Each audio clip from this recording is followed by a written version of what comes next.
নমস্কার, Rama special healthy কিচেনে সকলকে স্বাগত।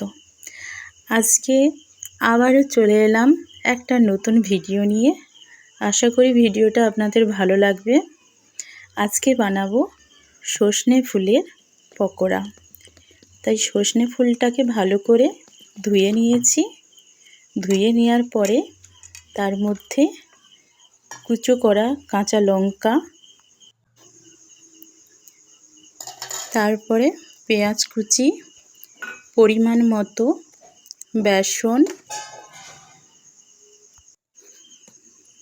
পরিমাণ মতো হলুদ গুঁড়ো, কালার হওয়ার জন্য কাশ্মীরি লঙ্কা গুঁড়ো, আদা জিরে বাটা আর সামান্য লবণ দিয়ে ভালো করে মাখিয়ে নিলাম। ভালো করে মাখিয়ে নিয়েছি। মাখিয়ে নেওয়ার পরে কড়াইয়ে সাদা তেল দিয়ে এবারে আমি পকোড়াগুলো ভালো করে ভেজে নেব। লো ফ্লেমে